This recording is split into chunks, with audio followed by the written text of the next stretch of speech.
على حبيبك محمد وركز معايا وسيب اللي في ايدك وسيبك من الفيديوهات التافهة اللي بتتفرج عليها. اسمع بقى كلمتين في الجمدان، كلمتين مش هتسمعهم غير من مستر رمضان. القاعدة بتاعت النهاردة يا جماعة قاعدة مهمة جدا، وده للطلبة والمدرسين وكل اللي بيتعلم انجليزي وكل اللي حابب يتعلم انجليزي. في ناس لغاية دلوقتي بتنطق كلمات غلط بسبب القاعدة دي. القاعدة دي بتقول ايه بقى؟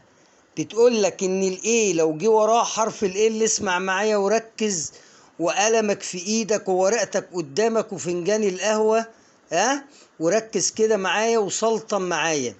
الايه لو جه وراها حرف ال الايه تنطقها او والال ما تنطقهاش. ايوه، القاعدة بتاعت النهاردة قاعدة غريبة شوية، سجلها واكتبها عندك وركز معايا عشان تستفيد استفادة كبيرة.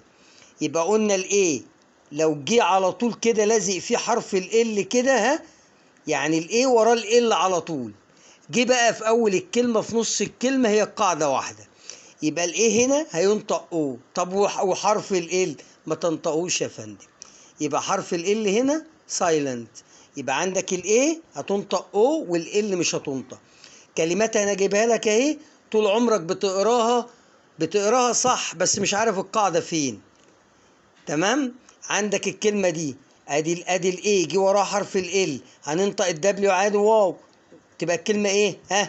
حاول كده ووك. تمام، يبقى ما قلتش والك، ووك يعني يمشي.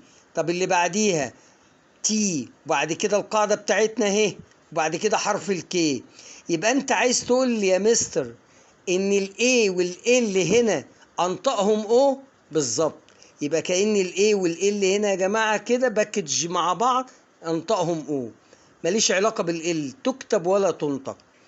يبقى الكلمة هنا ايه؟ توك. تمام، الكلمة اللي بعديها ادي الاي والال، خلاص اتفقنا ان الاي والال هنا هتنطق او، يبقى ال كده كأنها ملهاش وجود بس لازم تكتب والا تبقى الكلمة خطأ، تبقى الكلمة دي ايه؟ almost. تمام، طب ايضا ما اقولش also، also برافو. ركز في اللي بعديها، ناس كتيرة بقول لك already، لا مش already، ده مش انجليزي. already يعني بالفعل. الكلمة اللي بعديها خلي بالك ان التي اتش هنا تنطق زي حرف الزال كده في العربي، والجي اتش طبعا خدناهم قبل كده، وهنفكركم ان شاء الله في فيديو تاني ان هم يكتبوا ولا ايه ينطقوا. يبقى انطق الايه والال هنا او، تبقى الكلمة ايه؟ اوزو معناها بالرغم من، دي بتربط جملتين عكس بعض. لما اقول لك اوزو he is rich بالرغم ان هو غني، he is sad هو ايه؟ حزين. كلمة بقى بتاعت دائما دي اللي احنا عليها مفتاح الفيديو بتاع النهاردة، هتنطق ايه بقى دلوقتي؟ انا حطيتها لك اخر كلمة.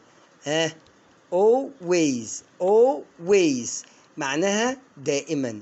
تمام، ناس كتيرة بتنطقها غلط وناس كتيرة بتنطق كلمات اللي فيها الايه والال خطأ.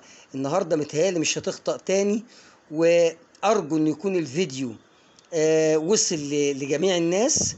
ولو استفدت من الفيديو ما تبخلش علينا واخبطنا بلايك واشترك في القناة وفعل زر الجرس عشان يجيلك كل جديد قوي، جديد لانج مع مستر رمضان مهران في قناة رمضان اونلاين. اشوفكم على خير في فيديو جديد، والسلام عليكم ورحمة الله وبركاته.